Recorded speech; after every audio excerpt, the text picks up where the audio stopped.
Hello everyone. তো আজকে আমি একটা কথা বলতে এসেছি। কথাটা হলো, এখন বর্তমানে একটা জিনিস চলতেছে, যেটা হলো সোহিনী ম্যামের মিসক্যারেজ হওয়াটা। তো এটা অনেকে অনেকভাবে বলতেছে। তো আমি আমার তরফ যেটা ওপিনিয়ন, হ্যাঁ ঠিক আছে, কুনজর বুঝলা কিছু তো আছে, অবভিয়াসলি আছে। তো আমি ম্যামের ফটোটা এখানে অ্যাড করে দিব।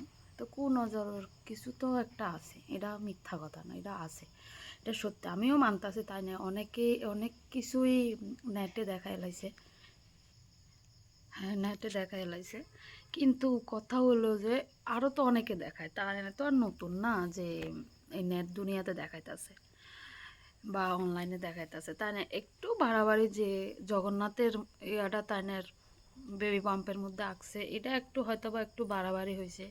এছাড়া সবাই সমস্ত মোটামুটি প্রায় 80% কন্টেন্ট ক্রিয়েটারে কি করে, তারা প্রেগনেন্সি শেয়ার করে, অনেকের ভালো ভালো হয়তো বা তার কোনো কারণে জিনিসটা হয়ে গেছে গা। এটা কোনো ম্যাটার না। ম্যাটার হলো যা হয়ে গেছে গা হয়ে গেছে গা। তাই নেড়ে অক্ষণ এই খারাপ সময়ের মধ্যে আরও বেশি করে তানেরে মানুষের ট্রোল করতেছে। তো একটা টাইমে তানের মানসিক দুর্বলতাটা আরও বেশি বাইরে যাব। তার থেকে যে তাইনে বাচ্চা রয়েছে, এটাই তো অনেক। এমনও হয় যে যে অনেক সময় মারও কিচ্ছু হয়। কিন্তু একটা কথা আগে আমরা বয়স্করা বলতো যে তোমার গাছ বাচ্চা থাকলে ফলের অভাব হয় না। ঠিক তেমনই তাই তো বাচ্চা রয়েছে, তো ভবিষ্যতে তাই আরও হবে।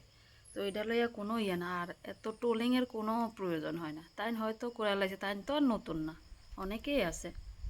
তো আমার মানে কথাটা এতটুকু পর্যন্ত, আর না তো এত টোল না করলেও হয় এই অক্ষণে এই অবস্থায়। কারণ তাইনের মানসিক অনেক চাপ হয়, কারণ যার সাথে হয়েছে একমাত্র সে জানে। এটা অনেকেই ফিল করে। আমি হয়তো বা যেমন আমার ক্ষেত্রে আমি হয়তো বা নেটে কিছু দিই নাই, তারপর আমার সাথেও হয়েছে এমন। এই জন্য আমি আজকে জিনিসটা ফিল করতেছি। আরও অনেকেই আছে নেটে শেয়ার করে, কিন্তু তারা তারপরও ভালো প্রেগনেন্সিতে ইয়ে করে, তোমরা খুঁজলে দেখবা। Bye bye.